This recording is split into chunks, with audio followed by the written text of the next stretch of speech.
Channel. నేను మీ మైరా. అదే నీవు అదే నేను పార్ట్ 93. ఫ్రెండ్స్, నా ఛానల్ సబ్స్క్రైబ్ చేసుకోవడం, ఒక మంచి కామెంట్ పాస్ చేయడం మర్చిపోకండి.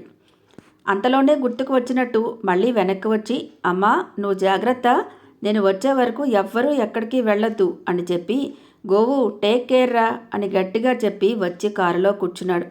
మరుక్షణం కారు ఎయిర్పోర్ట్ వైపు రివ్వుని దూసుకుపోయింది.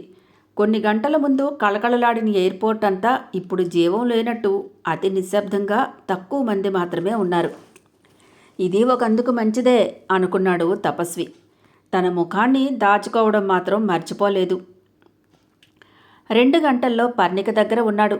ఆ 2 గంటల కాలం 2 యుగాలా అనిపించింది తపస్వికి. పుట్టి బుద్ధి ఎరిగాక కాలం అంతా నెమ్మదిగా కదలటం ఎప్పుడూ అనుభవంలోకి రాలేదు.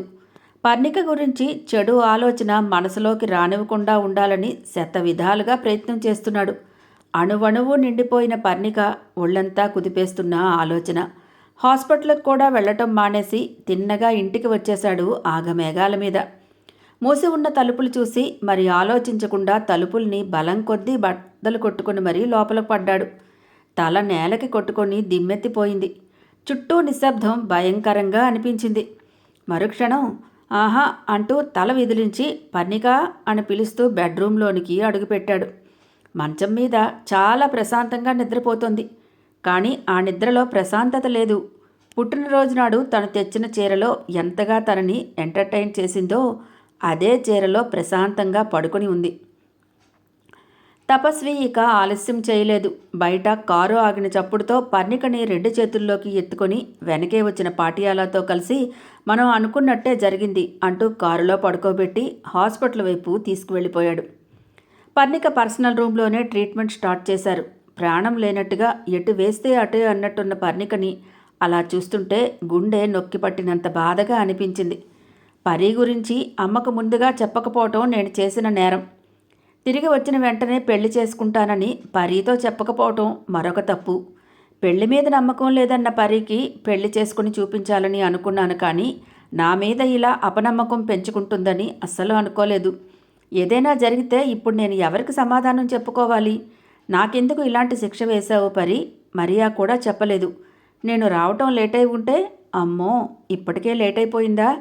నోనో, అంత శిక్ష వేయకు తండ్రి అనుకున్నాడు దేవుడిని తలుచుకుని. అసలు ఇలాంటి డెసిషన్ ఎందుకు తీసుకుంది పరి? సల్మా కోసమా? కోపం వచ్చినా బాధ అనిపించినా ముందు ఎదుటి వ్యక్తి ఏమనుకుంటున్నాడో తన గురించి అని ఆలోచించరా ఈ అమ్మాయిలు? నేను వచ్చే వరకు ఎదురు చూడాలి కదా? నన్ను నిలదీసి అడగొచ్చు, నా మీద కోపం చూపించొచ్చు. నిజంగా నేను చెడ్డవాడిని అనుకుంటే నలుగురిలో నా పరువు తీయాల్సింది. నీ కోపం తీరేలా చెప్పుతో కొట్టుండాల్సింది నన్ను. అవేమీ చేయకుండా తనని తాను బాధ పెట్టుకోవడం అవసరమా? ఒక డాక్టర్ అయ్యుండి ఇలాగైనా ఆలోచించాల్సింది. చాలా టెన్షన్గా తల పట్టుకొని కూర్చుండిపోయాడు తపస్వి. పరీ కేసుని స్వయంగా పాటియాలా దగ్గరుండి మరీ చూసుకుంటున్నాడు. స్లీపింగ్ పిల్స్ తీసుకొని అప్పటికే 4 గంటల పైగా గడిచిపోయింది. ముందుగా స్టమక్ వాష్ చేశారు. పరీ గురించి పాజిటివ్గా వినాలని కనిపించని దేవుడిని వేడుకుంటున్నాడు నిశ్శబ్దంగానే. కళ్ళు విప్పి చూసే సమయం కోసం ఎదురు చూస్తూ ఉన్నాడు తపస్వి. స్టమక్ వాష్ చేయించి ఫ్లూయిడ్స్ పెట్టి డేంజర్ కాదని అనుకుంటున్నాం. Don't worry my boy, wait చేస్తే మంచి రిజల్ట్ తప్పకుండా వస్తుంది అన్నాడు పాటియాల అనునయంగా. నర్సుని అక్కడ పెట్టి మళ్ళీ వస్తానని పాటియాల వెళ్ళిపోయాడు. అక్కడ ఉన్న చైర్లో అలసటగా కూర్చున్నాడు క్షణాలు లెక్క పెట్టుకుంటూ. ప్రతి 10 నిమిషాలకి ఒకసారి వెళ్ళి పరీని చూసి వస్తూనే ఉన్నాడు తపస్వి. ఇదే చైర్లో కొద్ది రోజుల క్రితం పర్ణిక కూర్చోవటం చూశాను. అదే మొదటిసారి పరీని చూడటం. ఇప్పుడు ఇదే రూమ్లో నేను కూర్చున్నాను. పర్ణిక బెడ్ మీద ఉంది. అలసటగా బెంగగా కళ్ళు మూసుకున్నాడు. పరీ కళ్ళు తెరవాలి, నన్ను చూడాలి, నేను చెప్పేది వినాలి, కనీసం ఆ మాత్రం టైంను ప్రసాదించు అని కళ్ళు మూసుకుని వేడుకుంటున్నాడు. తపస్వికి ఇప్పుడు పర్ణిక తప్ప కళ్ళ ముందు ఇంకేదీ కనిపించడం లేదు. మెదడుకి ఏదీ చేరడం లేదు. ఆ గదిలో ఉన్న వాల్ క్లాక్ టిక్ టిక్ అని శబ్దం చేస్తుంటే నిశ్శబ్దంలో అది బాంబు మోతలా అనిపించింది. పక్కనే ఉన్న పరీ హ్యాండ్ బ్యాగ్ని చూశాడు. బహుశా నిన్న మర్చిపోయి ఇంటికి వెళ్ళిపోయి ఉండాలి. హ్యాండ్ బ్యాగ్ మర్చిపోయి ఉంటుందా అంటే అంత డిస్టర్బ్ అయిందా అని హ్యాండ్ బ్యాగ్ని చేతిలోకి తీసుకొని ఏదాలాపంగానే జిప్పుని ఓపెన్ చేశాడు. అందులో చేతికి తగిలిన దాన్ని బయటకు తీసి చూసుకున్నాడు ఏంటా అని. మరుక్షణం కోపంతో కళ్ళు ఎర్రబడ్డాయి. జరిగిపోయినదంతా సినిమా రీళ్ల కళ్లకు కట్టినట్టు అర్థమైంది. ఆవేశంగా వెంటనే గోవర్ధన్కి కాల్ చేశాడు. చెప్పాల్సిందంతా 2 నిమిషాల్లో చెప్పేసి కోపాన్ని బలవంతంగా కంట్రోల్లోకి తెచ్చుకున్నాడు. ఇంత జరిగిందా? సరే, నీకెందుకు, నేను చూసుకుంటాను, నువ్వేం టెన్షన్ పడకు, పరీ జాగ్రత్త అని చెప్పాడు వర్ధన్. కావేరికి ఏం అర్థం కాక తప్పు చేసినట్టు తల వంచుకొని కూర్చుంది సోఫాలో. తను చెప్పిన మాట విన్న వెంటనే కొడుకు అలా వెళ్ళిపోవటం జీర్ణించుకోలేకపోయింది కావేరి. అసలేం జరుగుతోంది? ఏమైంది? వాడు అలా ఎందుకు వెళ్ళిపోయాడు? పరి ఎవరు అని కపిల వైపు చూసి అడిగింది. ఆంటీ, కొంచెం వెయిట్ చేయండి, వాడే వస్తాడు, చెప్తాడు, ప్లీజ్ మీరు టెన్షన్ కావద్దు అంది పక్కనే కూర్చొని దగ్గరికి తీసుకుంది కావేరిని కపిల. కపిల, నాకు తెలియనిది ఏదైనా జరుగుతోందా?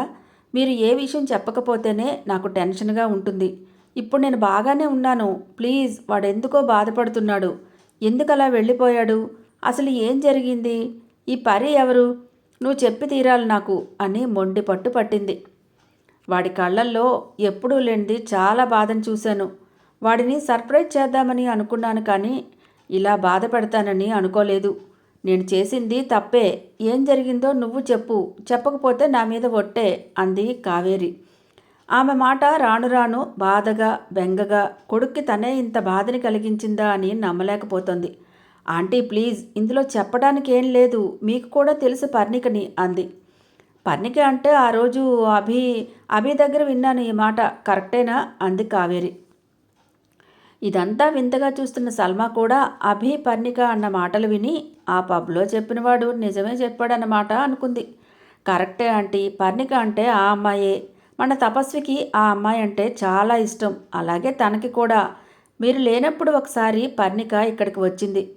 మీకు యాక్సిడెంట్ అయినప్పుడు కూడా వచ్చింది. అప్పుడే మీకు పరిచయం చేయాలని అనుకున్నాడు వాడు, కానీ తనకి అర్జెంట్ ఫోన్ కాల్ రావడంతో వెళ్ళిపోయింది. గబగబా విషయం టూకీగా చెప్పేసింది కపిల. ఏం జరుగుతోంది కపిల? పర్ణిక ఇంటికి వచ్చినా హాస్పిటల్కి వచ్చినా కూడా నాకు తెలియలేదా? నువ్వు కానీ వాడు కానీ ఒక్క ముక్క కూడా నాతో చెప్పలేదా? నేను మీకు అంత పరాయిదాన్ని అయిపోయానా అంది బాధపడుతూ. ఆంటీ ప్లీజ్, నాకు తెలిసినా నేను చెప్పలేని పరిస్థితి. ఎంత కాదన్నా మీ తల్లి కొడుకుల మధ్య పరాయి వాళ్ళమే కదా మేము. నిన్న కాక మొన్న వచ్చిన సల్మా తాతగారు మమ్మల్ని ఎంత పరాయి వాళ్ళుగా చూశారో మీకు గుర్తులేదా? బాధగా అంది కపిల. వాళ్ళకి మీరెవరో, మీకు మాకు మధ్య ఉన్న అనుబంధం ఏంటో తెలియదు కదా కపిల అలిగినట్టుగా అంటూ కావేరి, మీరు పరాయి వాళ్ళు ఎందుకయ్యారు? ఇప్పుడు మీ ముగ్గురు మధ్యన నేను పరాయిదాన్ని అయిపోయినట్టుగా ఉంది. నా కొడుకు గురించి నాకేమీ తెలియదన్నమాట కించిత్ ఆవేశంగా అంది కావేరి. ఆంటీ ప్లీజ్, మీరు అలా మాట్లాడొద్దు. అయినా ఇలాంటి విషయాలు తపస్వి డైరెక్ట్గా మీకు చెప్తేనే బాగుంటుంది. వాడి నోటి నుంచే మీరు వినాలని నేను మీతో చెప్పలేదు. సల్మా వచ్చిన రోజే విషయం ముందుకెళ్తోంది అని డౌట్ వచ్చి ముందుగా చెప్తామని అనుకున్నాం.